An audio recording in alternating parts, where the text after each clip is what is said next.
Bienvenidos, vamos a mirar cuáles son las temáticas que vamos a abordar. Primero es que vamos a hablar de una anatomía general de lo que es la columna vertebral. Vamos a hablar de una vértebra lumbar con sus características propias. Posteriormente vamos a hablar de la médula espinal y los nervios raquídeos, de las facetas lumbares y finalmente del disco intervertebral. En ese orden entonces vamos a comenzar hablando de la anatomía de la columna vertebral. Cuando hablamos de la anatomía de la columna vertebral, debemos tener en cuenta entonces una característica importante, y es cómo está organizada esa columna vertebral. Esa columna vertebral, entonces, podemos decir que está compuesta por varias vértebras, unas vértebras cervicales, unas torácicas y unas lumbares, que en el adulto mide más o menos un promedio de unos 70 centímetros, y que la médula espinal que está en su interior en el adulto varón mide un promedio de 45 centímetros y en las mujeres un promedio de 42 centímetros. Nos llama la atención entonces enseguida que hay una diferencia importante entre la longitud de lo que es la médula espinal y la longitud de lo que es la columna vertebral. Esas vértebras entonces las vamos a tener difundidas en varias regiones. Tenemos una región cervical donde encontramos 7 vértebras cervicales, una región torácica con 12 vértebras torácicas, una región lumbar con 5 vértebras lumbares, una región sacra que es la fusión de unas 5 vértebras sacras, y encontramos 3 o 4 vértebras coccigeas que vendrían dando origen a la parte ósea de esta columna vertebral. Esas están articuladas de manera que permiten cierta movilidad, no muy amplia, pero permiten cierta movilidad del tronco y de la parte superior del cuerpo. De esa columna vertebral vamos a mirar que se origina entonces a través de esos agujeros que observamos en la diapositiva. Estos agujeros, que es lo que llamamos los agujeros de conjunción, se originan dentro de la médula espinal. Cuando la vamos a ver en más detalle los nervios espinales. En un total de 31 pares de nervios que también van saliendo por estos agujeros.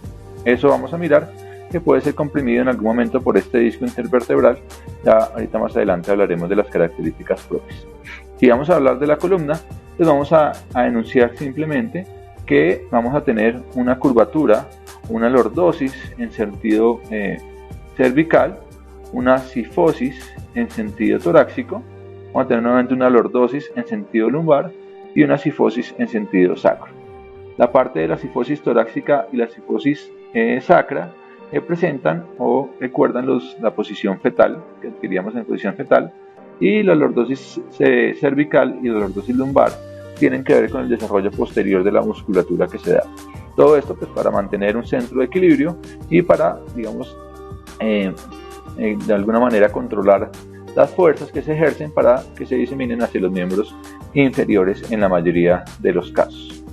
Vamos a tener entonces también como características distintivas entonces 3 vértebras. Aquí tenemos 3 vértebras típicas: una vértebra cervical, una vértebra torácica y una vértebra lumbar. Como ustedes ven, tanto las vértebras cervicales como las torácicas pueden tener el agujero vertebral, que es por donde va a estar la médula espinal, en forma triangular. Sin embargo, hay una clara diferencia en el tamaño del cuerpo de las mismas y en la disposición de sus apófisis transversas. Dicho de paso, toda vértebra va a tener una estructura que se llama un cuerpo, va a tener una estructura que se llama un pedículo que lo une a la apófisis transversa, que les estoy mostrando en estos 3 casos, y unas láminas que lo unen con la apófisis espinosa. Asimismo, la presencia de este agujero vertebral, que como ustedes lo ven, se observa en todas las vértebras, incluyendo la porción sacra que nos la estamos viendo en la imagen. Sin embargo, la característica distintiva de estas vértebras de la región cervical es la presencia de este agujero en la parte transversa, en la apófisis transversa, que llamamos el agujero transversario, donde a partir de la 6ª vértebra cervical va a discurrir una arteria muy importante, que es la arteria vertebral.